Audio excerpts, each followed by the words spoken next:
Eh bien, écoutez, bonjour à toutes et à tous. Il est 9h34. Je vous propose de démarrer.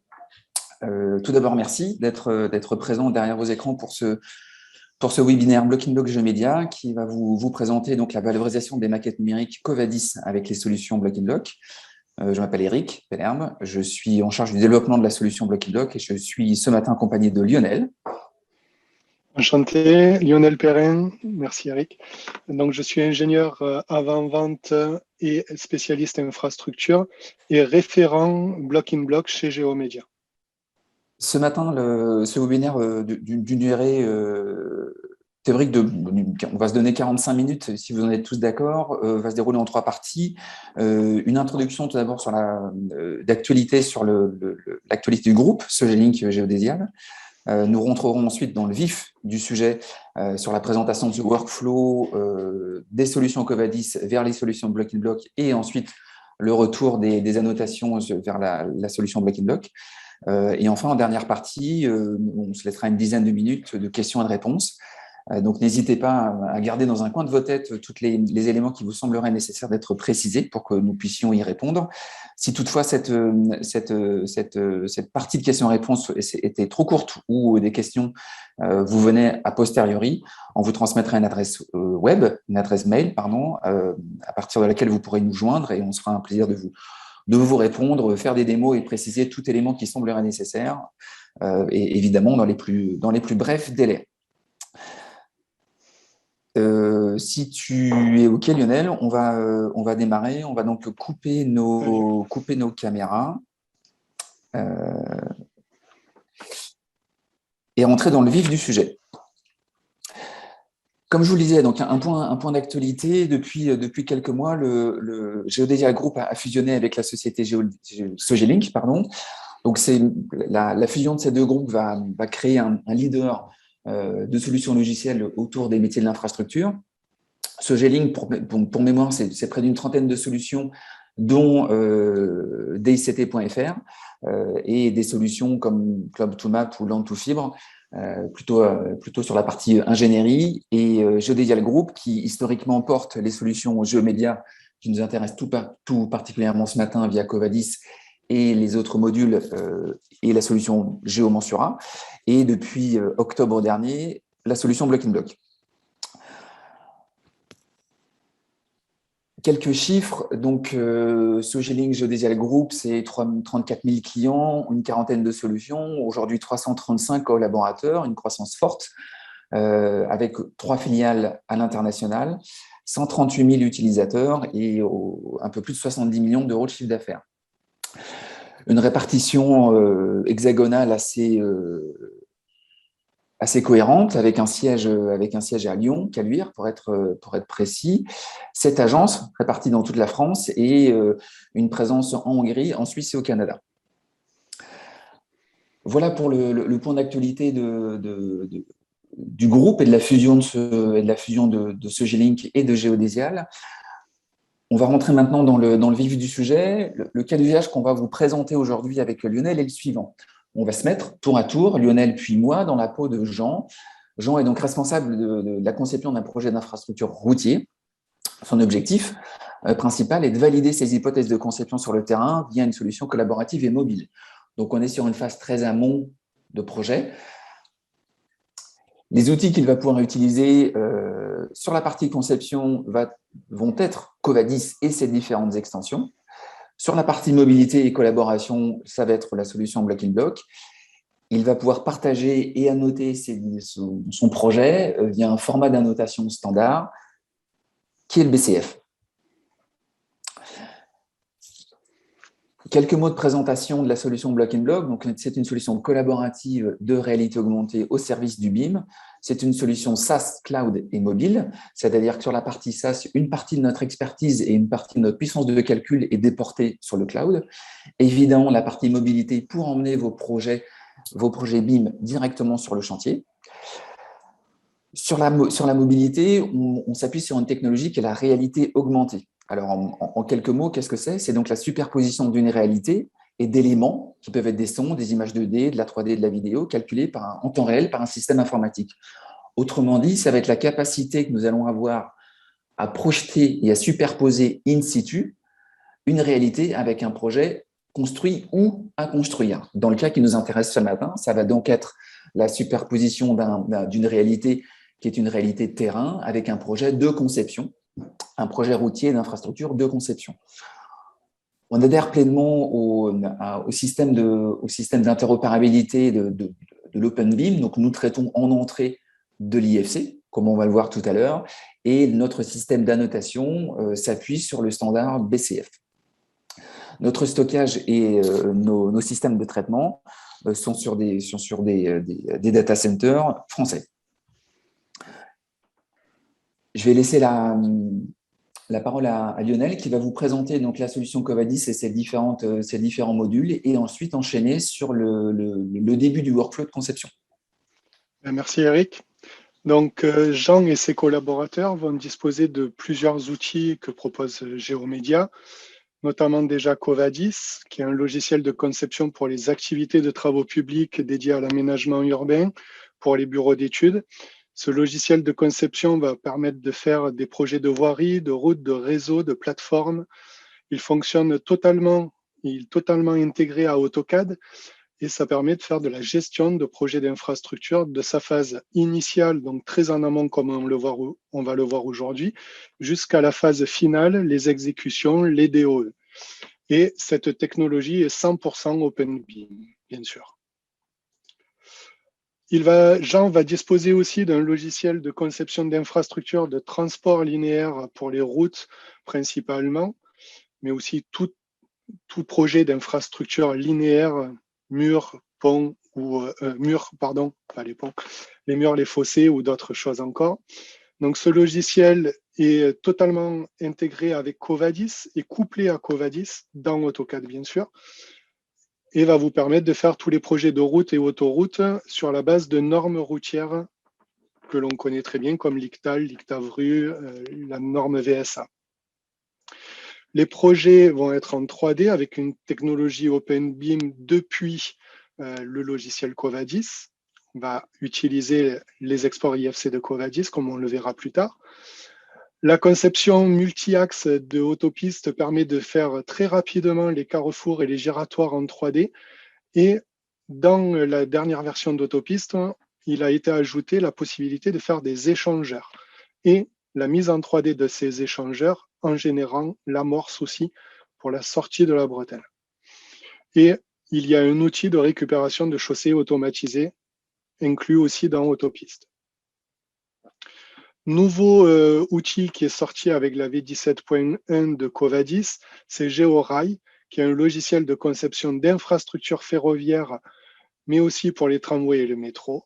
Donc, ce logiciel permet donc de faire l'intégralité de la modélisation 3D des projets ferroviaires. Alors, vous avez la possibilité d'avoir les normes LGV, mais aussi de pouvoir faire du TER, métro, tramway et les voies classiques. Il est bien sûr OpenBIM couplé avec Covadis et il est possible de faire donc, les exports IFC, mais aussi IMX pour aller dans InfraWorks ou LandXML pour fournir les données pour faire du guidage d'engin sur le terrain, en phase exé. Il couvre l'ensemble des cycles de vie du projet depuis la conception jusqu'à la réalisation des travaux. Alors, maintenant, on va voir le processus de travail que va pouvoir utiliser Jean en étude amont grâce aux outils Géomédia. Et donc, il va pouvoir utiliser Covadis pour faire la conception d'un MNT, RGE, altimétre, qui sont les données IGN qui sont libres de droit depuis le mois de janvier, depuis le début de cette année. Il va pouvoir aussi faire la conception des giratoires en plan 2D, la conception des réseaux gravitaires en 3D en se basant sur les altimétries du RGE altimétre et ensuite sur les altimétries projets, donc les MNT, projets et terrain naturel. Et on va pouvoir faire l'export IFC de l'ensemble du projet, y compris les données autopistes et GeoRail. Grâce à Autopiste, Jean va pouvoir faire la conception du projet de la section courante, mais aussi la mise en 3D des giratoires, comme on va le voir dans le process qu'on va utiliser, et pour ce projet-là, et la conception et la mise en 3D des bretelles de sortie. Et avec GeoRail, Jean va pouvoir faire la conception du projet ferroviaire et la mise en 3D de l'intégralité des équipements ferroviaires. Premièrement, le traitement d'un RGE altimètre dans Covadis. Donc, comme je vous le disais, IGN, depuis le mois de janvier de cette année, met à disposition les données RGE altimètre pour toute la France. Et donc, vous pouvez récupérer l'intégralité d'un territoire pour un départ, pour une région, et donc intégrer cela dans Covadis. Il va être possible de traiter ces fichiers .asc via l'assistant MNT objet de Covadis. Il est possible de réduire le nombre de points si la zone est beaucoup trop grande, et ensuite, on va pouvoir générer une surface triangulée dans Covadis visible grâce à AutoCAD en 2D et en 3D. Une fois ce MNT généré, Jean et ses équipes vont pouvoir créer, avec Autopiste et GeoRail, les notions d'axe en plan et de tabulation aussi bien pour le projet linéaire, pour la voie section courante de projet routier, que pour la voie SNCF. Comme on peut le voir sur l'image d'Autopiste, Autopiste et GeoRail, pour les deux, c'est la même chose. Ils sont totalement multi-axes, c'est-à-dire que pour un seul et même projet, on peut avoir autant d'axes que l'on veut dans le même projet, ce qui va permettre de générer un seul MNT global projet pour l'intégralité des axes, ce que l'on verra plus tard. Grâce à AutoCAD Map 3D, on va pouvoir afficher une carte routière en fond de plan pour pouvoir mieux localiser les routes existantes, les problématiques de raccordement, s'il faut des ponts, s'il faut des tunnels, etc. On va pouvoir aussi, grâce à AutoCAD Map 3D, afficher une vue satellite. Et dans Autopiste et GeoRail, on va pouvoir générer le profil en long et les vues de profil en travers directement de l'ensemble du projet. Alors, dans Autopiste, dans le profil en long, les bandeaux sont personnalisables avec des cotations spécifiques et dédiées au projet routier. Et ensuite, il y aura des cotations et des étiquettes diverses pour faire de l'affichage, pour indiquer des directions, des points durs, des contraintes, comme une route existante, si on passe au-dessus d'une route existante, ou si on passe au-dessus d'une rivière, d'un fossé, etc. Dans GeoRail, exactement la même chose. Les bandeaux du profil en long sont totalement personnalisables avec des cotations spécifiques aux ferroviaires et ensuite des étiquettes diverses dédiées aux ferroviaires, comme on peut le voir sur la petite vue. L'affichage des profils en travers est possible grâce à la création et à l'utilisation des profils type expert qui est aussi bien dans Autopiste que dans GeoRail. Et ensuite, on peut isoler ces profils pour visualiser les hauteurs de remblai, etc. Ensuite, grâce à AutoCAD et grâce à, bien sûr, Autopiste et GeoRail, on va pouvoir fusionner ces MNT projets avec le terrain naturel.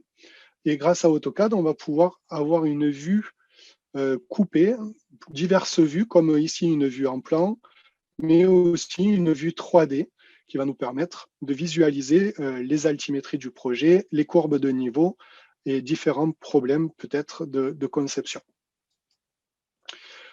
Grâce à GeoRail, on va pouvoir avoir une vue 3D des équipements ferroviaires. Donc, on va pouvoir modéliser en 3D les traverses, les rails, les caténaires et autres blocs 3D à poser le long de l'axe. Dans Covadis, Jean va pouvoir utiliser l'assistant giratoire qui va lui permettre de créer tous les giratoires en plan 2D pour raccorder les routes existantes, mais aussi la section courante projet que Jean a réalisé avec ses équipes juste avant. Grâce à Autopiste, on va pouvoir utiliser l'outil multi-axe qui va aller récupérer les données du giratoire 2D de Covadis, réalisé avec Covadis, et modéliser rapidement en 3D l'intégralité des profils en long, la création bien sûr des axes, des profils en long, les tabulations, et ensuite les carnets de profils en travers de l'ensemble du giratoire. Des giratoires pour le coup ici. Jean va pouvoir utiliser dans Autopiste l'outil, l'assistant bretelle, qui va lui permettre de créer depuis la section courante, là ici, la bretelle de sortie, et de pouvoir créer ensuite en 3D grâce à l'outil multi-axe de récupérer cette bretelle 2D pour la modéliser en 3D et créer l'amorce de sortie afin de pouvoir raccorder après soit sur le terrain naturel, soit sur un autre projet autopiste. Jean va disposer aussi depuis Covadis d'un outil, d'un module assainissement qui va lui permettre directement de projeter les cotes tampons de ses regards directement sur les MNT projets et ainsi de pouvoir faire les connexions directement sur les points bas. Jean va disposer de différents outils dans Covadis qui vont lui permettre soit d'afficher des lignes d'écoulement de gouttes d'eau, soit de trouver les points bas sur le MNT depuis les profils en long projet ou d'autres manières, afin de pouvoir poser les regards au point bas ou les avaloirs et ainsi de connecter, de mettre des têtes de buse, des têtes de pont directement dans les fils d'eau de fossé et ainsi de créer l'intégralité de l'assainissement du giratoire. Jean va disposer aussi dans Covadis de l'outil signalisation qui va lui permettre de mettre depuis la 2D, de poser tous les marquages au sol et les panneaux, mais aussi de les projeter directement sur le MNT rapidement afin d'avoir une vue 3D complète qui intègre aussi bien les MNT projets que les marquages au sol et les panneaux en 3D. Une fois que l'intégralité du projet est réalisée, aussi bien pour la partie ferroviaire que pour la partie routière, assainissement et signalisation, eh bien, Jean va pouvoir faire ses exports IFC. Les exports IFC seront compatibles au format 2x3, format 4 et format 4.1. Il va pouvoir de fait exporter une surface topographique, projet, talus et terrain naturel. Il va pouvoir exporter ce que l'on appelle les zones de structure qui sont l'équivalent du BIM des surfaces de l'existant, c'est-à-dire que sur une route existante, on va pouvoir recréer la 3D de la route avec les structures existantes de la route, les accotements, les espaces verts, pour faire du BIM de l'existant. Il va pouvoir exporter aussi les blocs 3D, les solides 3D et les maillages, et ainsi, et aussi leur ajouter des jeux de propriété métier et choisir dans quelle classe BIM il va devoir les exporter.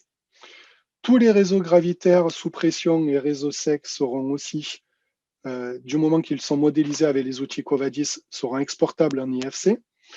Les plateformes de type parking, voirie simple, terrassement, espace vert, bassin, mais en mode projet ce coup-ci avec leur structure, seront aussi exportables en IFC. Jean va pouvoir aussi, du coup, exporter tous les projets linéaires qui ont été réalisés soit avec l'outil Covadis Projet Linéaire ou Autopiste ou Géorail. Ce sera toutes les routes, les murs de soutènement, les fossés, tous les ouvrages dits linéaires qu'il aura pu réaliser avec les outils à sa disposition. La signalisation horizontale et verticale, bien sûr, seront exportables en IFC, ainsi que les objets murs et les objets bordures du module bordure de Covadis. Voilà, à toi Eric. Merci Lionel. Donc une fois que Jean a pu concevoir son projet avec les différents outils, il va pouvoir cette fois-ci utiliser la solution Block in Block pour aller sur le terrain et mettre en situation sa maquette numérique. Pour ce faire, il va y avoir une étape préalable qui va se passer sur le cloud Block in Block. Il va donc créer son projet.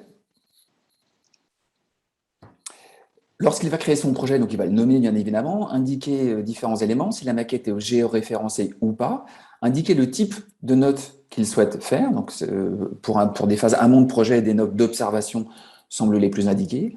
Il va pouvoir gérer également l'accessibilité à son projet, si c'est un projet interne ou si c'est un projet privé, donc je dirais le niveau de collaboration à son projet, et donc créer ces éléments.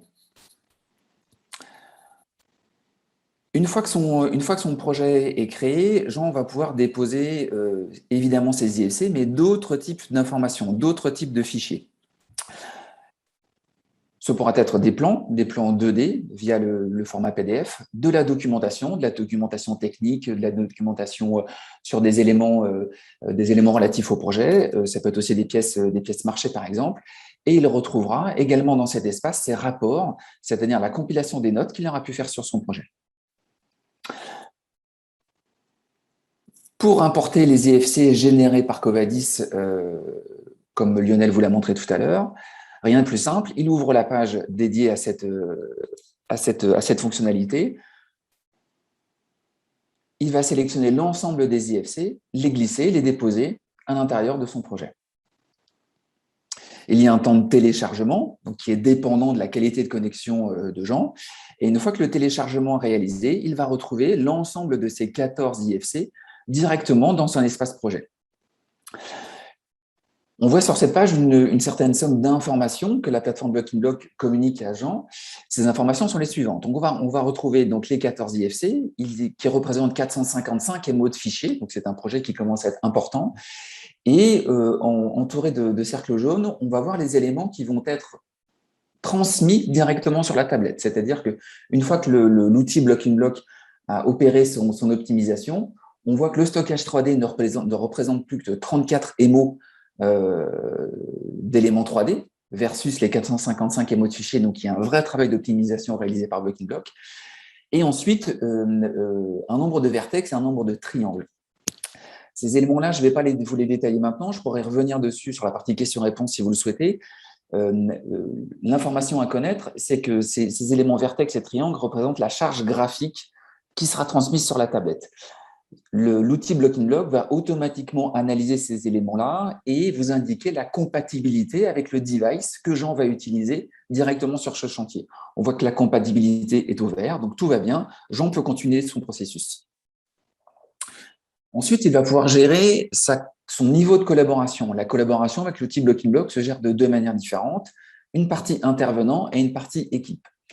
La partie intervenant représente les personnes qui vont travailler avec Jean, collaborer avec Jean, mais qui sont en dehors de son organisation, en dehors de son entreprise. Ça peut être sa maîtrise d'ouvrage ou la maîtrise d'œuvre avec qui il collabore. Donc, pour remplir ces éléments, et donc il va leur affecter un rôle, les nommer et remplir les différents champs. Ça, c'est pour la partie maîtrise d'ouvrage ou maîtrise d'œuvre déléguée.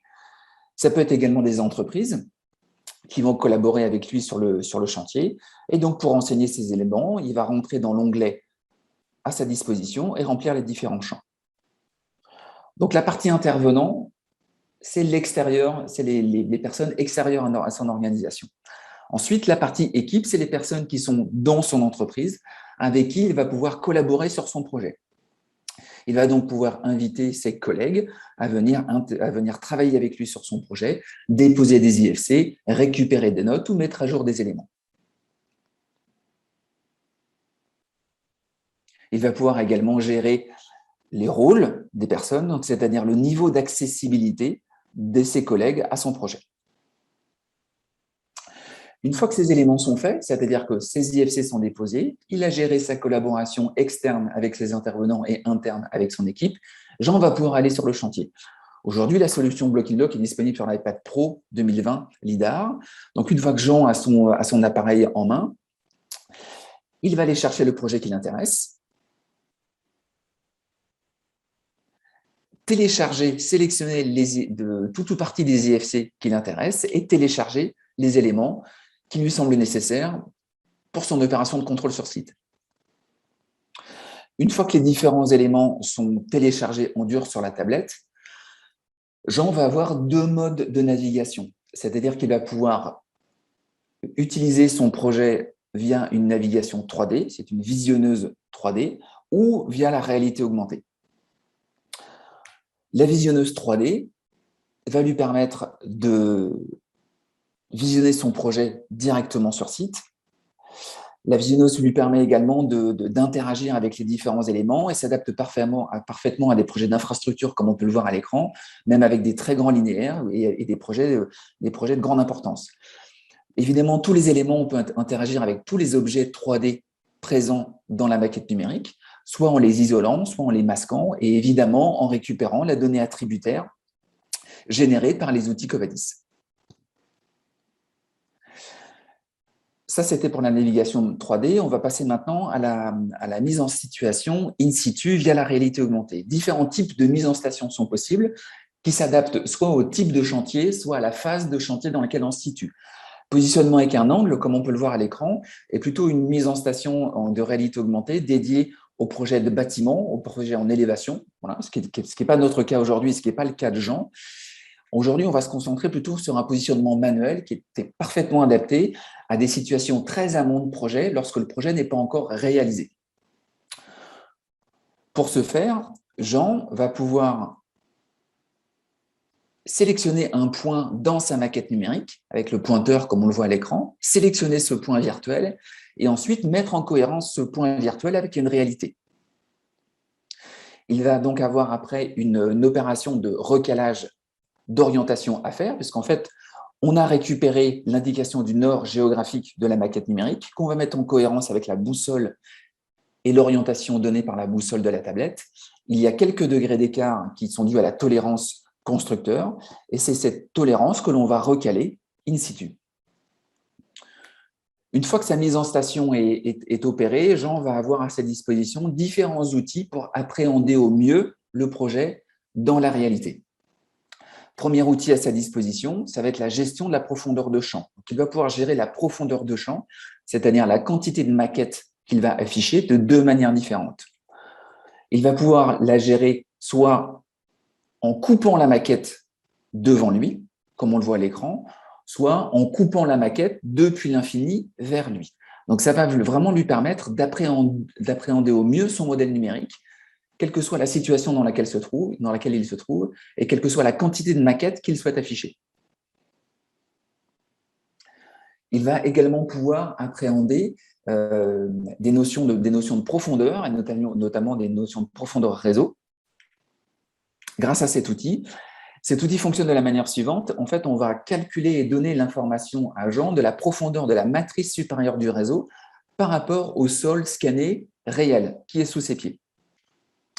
Il va donc, en l'espèce, effacer la voirie, le réseau s'affiche, on va allumer l'élément de calcul et on voit qu'ici, la profondeur réseau de la génératrice supérieure est à 2,10 m et la cote tampon est à 1,31 m sous le terrain naturel actuel.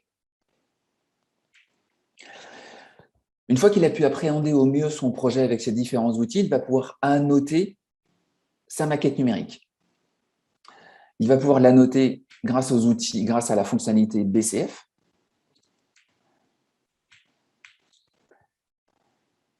Lorsque Jean va avoir en situation des éléments qui lui semblent nécessaires d'être annotés pour pouvoir remonter cette information-là sur la partie collaborative, puis directement dans son outil de conception, il va sélectionner un objet et une page d'annotation va apparaître dans laquelle différents champs vont lui être mis à disposition. Résumé, un statut, voilà, ouvert, fermé, une description et un screenshot, c'est-à-dire une superposition, une capture d'écran de la superposition de la réalité avec la maquette numérique.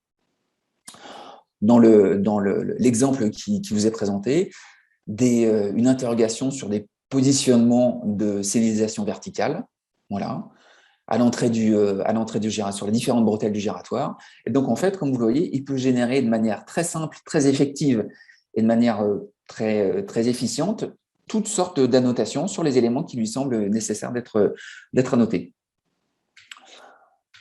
Ça peut être un exemple sur de la signalisation verticale, et également sur des intersections de voirie, c'est-à-dire que dans l'exemple qui vous est présent, dans l'exemple suivant, une intersection de la voirie future avec une voirie existante. Jean va donc pouvoir visualiser cette intersection, la noter, faire des captures d'écran et remonter toutes ces informations-là directement dans son outil de conception.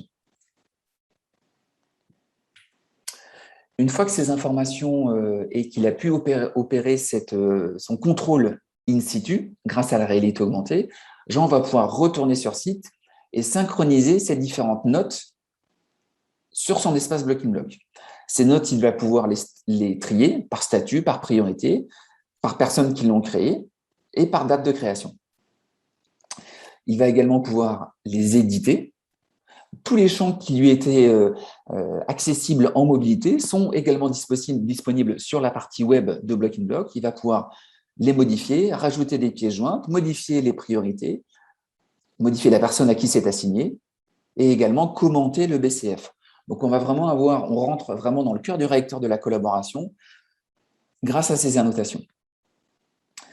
Ces annotations, il va pouvoir les exporter de deux manières différentes, soit en format .bcf, donc en format numérique, qui vont pouvoir être directement réinjectés dans Covadis, comme Lionel va vous montrer tout à l'heure, et également, Jean va pouvoir les exporter en format PDF, donc il va sélectionner tout ou partie des notes qui l'intéressent, et si certaines personnes de son équipe ne sont pas très à l'aise avec le format PDF, ou alors si contractuellement il doit diffuser ces informations sous format rapport, eh bien, il va pouvoir générer ces rapports et ces éléments sont en fait la somme, comme on le voit sur la partie droite de votre écran, la compilation, la somme des notes qu'il a pu faire sur site. Donc, on va retrouver l'ensemble des informations, statut, priorité, date de création et personne ou intervenant à qui la note est affectée. Une fois que ces notes sont faites, il va pouvoir reprendre la main et les récupérer sur Covadis. Et Jean, donc Lionel, aujourd'hui, va vous montrer tout ça. À toi, Lionel. Oui, merci. Je suis là. Voilà. Donc, effectivement, Jean, maintenant, va pouvoir, avec ses collaborateurs, depuis Covadis, va pouvoir importer les BCF. Donc, il faut pour cela que ce soit du BCF zip. Il va utiliser depuis Covadis VRD, flux de travail BIM. Il va aller ouvrir cette barre d'outils qui va lui permettre de faire de l'import BCF. Il va aller chercher ce fichier BCF zip et directement, à l'ouverture de la boîte de dialogue, il va zoomer, AutoCAD, en fait, on va zoomer directement sur la collision, sur la note BCF telle qu'elle a été prise sur le terrain. Donc, on va pouvoir passer d'une note à l'autre et visualiser directement l'endroit qui pose problème, qui a été noté depuis le terrain. Donc, en passant d'une note à l'autre, on se déplace directement depuis AutoCAD.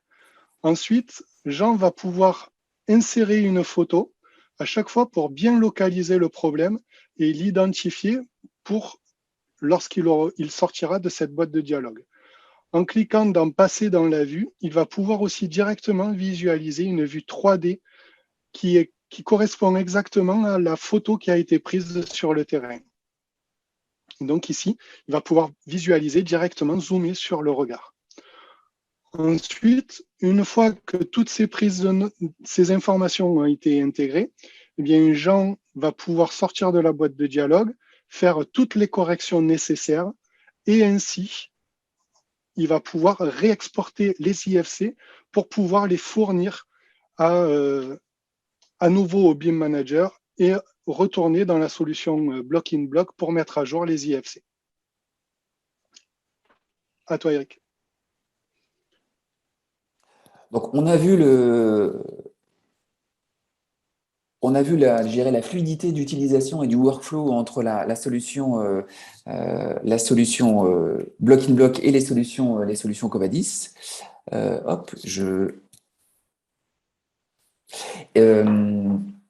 Et on pourrait en conclusion de ce webinaire parfaitement se projeter sur les phases suivantes, puisque nous étions dans ce qu'on vous a présenté avec Lionel sur des phases très amont de projet. Donc, mise en situation d'un projet de conception. Ce workflow s'adapterait également parfaitement sur une phase d'exécution avec des modalités et d'un fonctionnement assez proches. Donc, depuis les outils Covadis, Autopiste et Georail, un export en IFC sur la solution Block in Block et une mise en mobilité de ces éléments-là. Sur des phases d'exécution, ça aurait pour avantage de faciliter le contrôle de mise en œuvre, soit pour des utilisateurs de maîtrise d'œuvre pour pouvoir contrôler l'exécution des entreprises, soit si vous êtes entreprise de travaux, pouvoir contrôler et faire de l'autocontrôle d'éléments réalisés. Ça va vous permettre d'augmenter la productivité de votre contrôle et la productivité des éléments réalisés et améliorer la collaboration autour de la maquette IFC. Donc, on est vraiment dans un flux d'itération et dans une facilité d'export de l'information, de la maquette numérique depuis le bureau vers le terrain via ce workflow tel qu'on vous l'a présenté. Nous en avons terminé avec Lionel sur cette partie de présentation de ce workflow des solutions Geomedia vers les solutions Block in Block. Merci pour votre participation. Un replay sera donc disponible dès la semaine prochaine pour pouvoir revoir des éléments qui vous auraient échappé. Et on est à votre disposition pendant une dizaine de minutes pour répondre à vos questions. OK. Support PDF, je suis preneur. Donc oui, Monsieur Ouaro, pas de souci, on pourra vous transmettre. Alors, peut-être pas c'est l'intégralité de ce webinaire et des différentes slides sous format PDF, parce que du coup, vous avez vu qu'il y avait pas mal d'animations et vous perdrez cet intérêt-là sous les animations, si on vous le transmet sous format PDF. Mais en tout cas, le replay, pas de souci, vous garderez le son et l'image et on pourra vous transmettre des plaquettes techniques des solutions Geomedia et Block in Block sous format PDF, pas de souci. Alors, pour Block in Block, il faut acheter une licence ou accessible par le biais de Covadis. Alors, la solution Block in Block est disponible en standalone, c'est-à-dire que vous allez pouvoir acheter la solution Block in Block. On est sur un modèle économique, un modèle économique de location, voilà, de location annuelle. Donc, n'hésitez pas à me contacter pour qu'on puisse vous faire une offre tarifaire. À savoir qu'en fait, pour tous les clients et utilisateurs de la solution Covadis, il y a une offre préférentielle, un tarif spécifique pour les utilisateurs déjà utilisateurs des solutions Covadis et qui souhaiteraient avoir accès à la solution Block in Block. Il y a un tarif préférentiel. Mais ça se passe directement, je dirais, en contractualisation via Block in Block. Le coût de la solution, alors je pourrais vous rechiffrer ça précisément. Voilà, on préfère communiquer les coûts de solution directement aux clients lorsque les besoins sont bien identifiés, le nombre d'utilisateurs, le périmètre d'utilisation. Donc sur les questions tarifs, n'hésitez pas à me contacter en direct, on vous répondra au plus vite. Question sur les antennes GPS compatibles avec la solution. Alors, je vais répondre sur la partie Block in Block et sur la partie compatibilité GPS, Lionel, je te laisserai répondre sur la partie Covadis. Donc, aujourd'hui, à date, la mise en situation et la géolocalisation de la solution Block in Block pour la réalité augmentée se passe sans antennes GPS complémentaires. Voilà. Vous l'avez vu, donc on a différents modes de mise en station. On a un mode indoor, je mets le côté, c'est pas votre métier aujourd'hui, et on a un mode outdoor via une mise en station libre, comme je vous l'ai montré, et également à partir de points émergents type regard. Les équipes de développement de Block in Block travaillent actuellement sur des récupérations de signaux GPS via des antennes partenaires. Voilà, c'est aujourd'hui un sujet de développement pour nous, mais qui n'est pas disponible à date avec la solution. Pour la partie Covadis, Adriano connaît très bien. Ok, d'accord. On se connaît bien. D'accord. Alors précision du modèle en réalité augmentée. Donc ça, c'est une question pertinente et assez récurrente. En fait, la précision dépend de plusieurs paramètres. Il dépend tout d'abord du cas d'usage dans lequel vous êtes. Si vous avez besoin, dans le cas d'usage qu'on vous a présenté aujourd'hui avec Lionel, on est sur une mise en station libre, sur des projets très amont et sur des phases de conception où une précision décimétrique semble tout à fait acceptable. Lorsque vous êtes sur des phases plus phase exé, une précision centimétrique évidemment sera nécessaire. Et dans ce cas-là, je dirais une mise en station plus récurrente sera nécessaire. La précision donc dépend, comme je vous le disais, de différents paramètres. Le premier, ce sont les conditions extérieures. Voilà. d'ensoleillement, de qualité de terrain. Donc, plus il y a d'éléments à scanner, plus l'outil a d'éléments sur lesquels se raccrocher et plus la précision est importante. Et ensuite, le déplacement que vous opérez. C'est-à-dire que lorsque vous vous déplacez, l'outil va scanner son environnement et va pouvoir mettre en cohérence le modèle avec la réalité. On estime aujourd'hui que vous allez pouvoir vous déplacer sur une cinquantaine de mètres et sur ce déplacement-là, vous serez sur une précision qui sera sous le décimètre. Voilà. Donc, une précision décimétrique au-delà de 50 mètres de déplacement. Tel qu'on vous l'a montré, vous pouvez très simplement cheminer en fait. C'est-à-dire que dès que vous voulez avoir une précision supplémentaire, vous vous remettez en station de manière très simple et très efficace et à l'endroit où vous êtes. Vous n'êtes pas obligé de revenir à votre point initial. Vous pouvez cheminer sur un projet linéaire tel qu'on a pu vous présenter avec Lionel et y avoir un niveau de précision tout à fait acceptable. Blocking Block disponible uniquement sur iPad Pro, oui, à date, c'est le cas. Alors, c'est ni par snobisme, ni par attachement à la marque, à la pomme, c'est qu'aujourd'hui, c'est l'appareil, le device mobile le plus performant sur le marché, le plus performant sur différentes caractéristiques. Tout d'abord, puisque c'est la seule tablette aujourd'hui à embarquer un capteur LiDAR. Donc, c'est un flux d'informations qui nous est très important.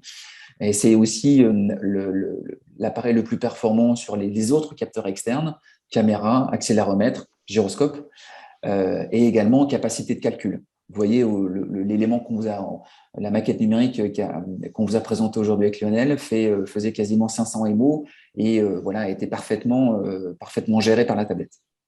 Alors, pour la compatibilité minimum pour Covadis plus GeoRail, j'avoue que je comprends pas très bien la question. Ok, bah, j'allais te la renvoyer, mais voilà, tu as pris les devants. Non, mais la compatibilité Covadis GeoRail est la même que pour Covadis Autopiste. Il n'y a aucun souci de compatibilité. On sait récupérer le MNT directement dans GeoRail. On sait aller chercher donc les états de terrain, on sait aller utiliser les accents plans, les tabulations de façon classique. Les profils en long sont identiques à ceux utilisés dans Covadis, mais dédiés à GeoRail. Ensuite, on utilise bien sûr tout le module assainissement. On peut visualiser tout l'assainissement dans GeoRail. Mais voilà, si vous avez d'autres questions par rapport à GeoRail, il n'y a pas de souci, vous pouvez me recontacter. Mais on mettra aussi à disposition, hier, il y a eu un webinaire sur GeoRail, et donc les vidéos seront aussi à disposition du webinaire GeoRail sur la même page Internet, du coup, sur le webinaire, sur la présentation. Je vais y arriver, Building 360. Ouais, Building 360. Voilà, Building 360 de la même façon que pour la présentation d'aujourd'hui. Question de Lionel sur la partie chaque utilisateur doit avoir une licence pour exploiter les maquettes sur site. Oui, alors pour pouvoir avoir accès à l'intégralité de la solution Blocking Block telle qu'on vous l'a présentée, oui, il faut une licence Blocking Block.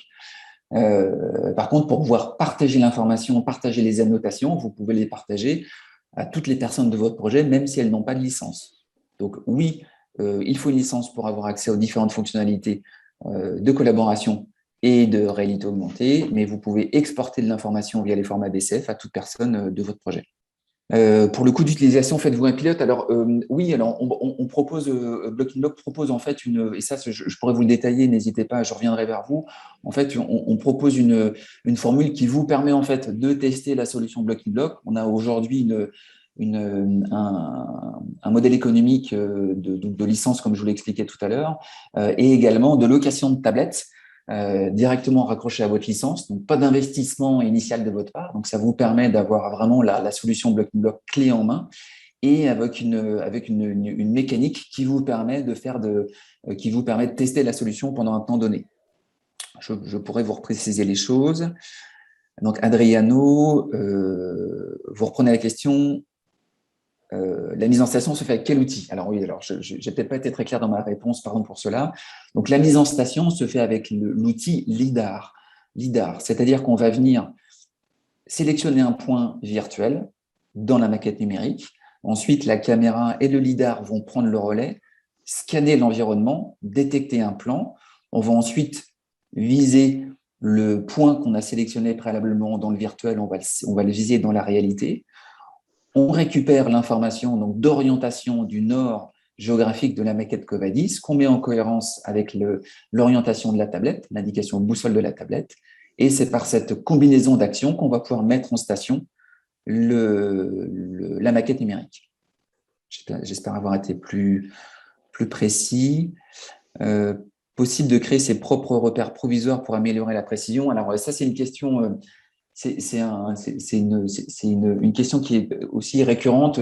On travaille effectivement, je dirais, à optimiser la mise en station et optimiser la mise en station notamment pour les projets d'infrastructure.